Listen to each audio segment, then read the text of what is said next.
tous et bienvenue dans Clin d'œil sur un livre. Nous sommes aussi au CO de la Glane à la bibliothèque. Nous sommes toujours accompagnés par Rachel Collier. Bonjour. Bonjour. Toujours là. Toujours là. Alors aujourd'hui, vous voulez nous présenter deux livres. Mais deux. C'est le même auteur, donc voilà, ça donnera envie, ça montrera qu'il écrit d'autres choses. Oui.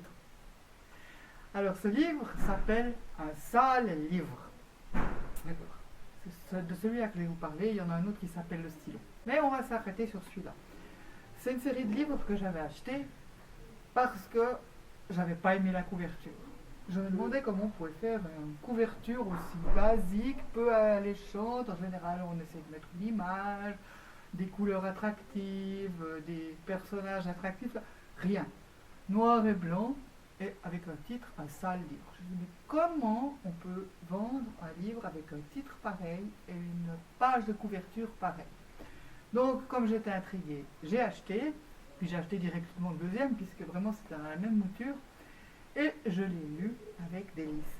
Et j'ai vite lu le deuxième, et j'ai réussi à convaincre déjà plusieurs élèves de le lire, parce que je trouvais que c'était un joli coup de cœur. D'accord, malgré que la couverture n'est pas terrible. Le titre n'est pas terrible, la couverture n'est pas terrible, mais j'ai beaucoup aimé ce livre. D'accord. Ça parle de quoi? Alors, avant de vous en parler, je vous propose de lire juste le début. Que vous voyez un petit peu l'ambiance, comment ça démarre dans ce sale livre. La lectrice. Ce livre-ci, elle l'aime bien. Il ne ressemble pas à ces histoires à dormir debout, souvent à la limite du compréhensible et alourdi de descriptions kilométriques que la prof de français impose d'habitude. Les mots sonnent justes, on s'y croirait, l'aventure est plaisante et fleurie d'émotions. C'est comme la vie avec ses ombres et ses lumières. Sans compter le fait que l'auteur parle comme les ados et que ces personnages n'utilisent pas de formules alambiquées et moyenâgeuses pour exprimer ce qu'ils pensent. Merde, c'est merde, et putain, c'est putain, comme on le dit dans la cour de récré, sans fioriture. Le sujet du roman, c'est la liberté d'expression et l'ouverture à l'autre.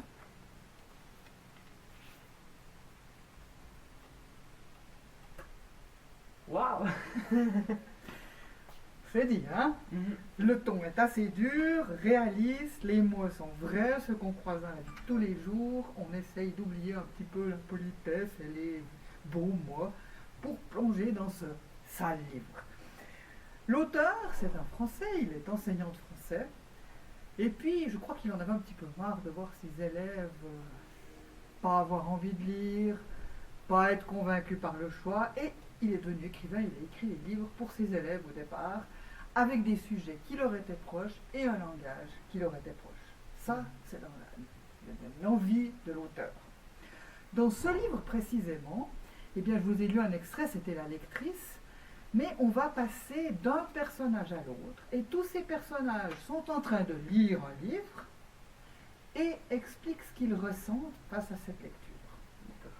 Et donc, on va voir tout un défilé. Chaque chapitre correspond à une personne qui lit le livre. Et le livre qu'on lit, on n'en parle jamais, mais on parle de l'effet de la lecture et de cette expérience de lecture. Et ma foi, ça déchaîne un peu les passions, le débat, ce qui peut amener, si on veut lire, un débat sur la lecture, notamment, et sur les sujets interdits ou permis aussi. Mais c'est une histoire l'histoire qui est lue, c'est l'histoire de Nadir, qui est un réfugié syrien. Et puis, ça ne se passe pas tout à fait comme on veut, et le lecteur a fort à penser sur ce qui se passe dans ce fameux livre qui est lu dans le sale livre. D'accord. Voilà. Vraiment, j'ai trouvé ça génial. Et bien sûr qu'il y a débat, parce que les parents trouvent qu'un livre avec des gros mots, c'est pas correct pour les Français, non mais quand même, où va-t-on? On retrouve d'autres qui disent, non mais un livre avec les réfugiés minces, ah oui, il y a un soupçon de racisme là-dedans. Voilà. Et donc, on se retrouve avec un directeur qui lui aussi va se mettre à lire le livre pour essayer de défendre le livre auprès des parents qui sont venus porter plainte parce que ce livre contient des gros mots. Donc, on voit qu'il y a tout un petit monde qui défile avec différents intérêts, différents interdits et différentes pensées sur ce livre. Franchement, c'était un régal. Et en général, les fins sont assez surprenantes chez André Guérin. Je vous recommande aussi la lecture du stylo, parce qu'à la fin, j'étais scotché. Vraiment, j'aime cet auteur, et d'ailleurs, je suis en train de commander d'autres livres de cet auteur. D'accord. Juste pour peut-être je me mets trop à l'idée, il y a eu combien déjà qui sont d'élèves ici au CO qui ont déjà lu ce livre? Ces deux Oh, livres. tu me poses une colle. Hein, quand on pense qu'il y a 1000 élèves au CO, une centaine qui viennent régulièrement à la bibliothèque, et sur cette centaine, ils lisent toutes sortes de choses. Donc si j'en ai, je pense que j'en ai 5 ou 6 qui ont lu. Ce qui est intéressant, c'est pas vraiment pour moi le nombre, parce que bien sûr qu'il y a beaucoup de facteurs qui font qu'on lit un livre ou pas. Mais c'est quand un élève a emprunté le livre, parce qu'il s'est laissé séduire, parce que ce que je lui avais raconté, par le fait que j'avais mis une petite pincette pour dire coup de cœur, et que droit derrière, quand il vient le rendre, il y a le copain ou la copine qui veut l'emprunter. Ça fait comme une chaîne Et de voilà. bouche à oreille. Et j'ai toujours dit que les élèves, c'était les meilleurs vendeurs de livres qu'il puisse y avoir, parce que quand ils ont lu, ils le disent, ou alors ils interpellent leurs copains-copines. Attends, il ne nous parle plus, il est dans son bouquin toute la journée, qu'est-ce qui se passe avec ces livres? Et c'est ça plutôt. Et là, vraiment, ça a été, il y avait 3 lecteurs à la suite qui attendaient que l'autre ait fini pour pouvoir lire, et puis je trouvais que c'était une jolie anecdote. Intéressant. Alors voilà. Super, merci beaucoup de nous avoir présenté ces 2 livres. Ça, on a quand même présenté le CO aussi.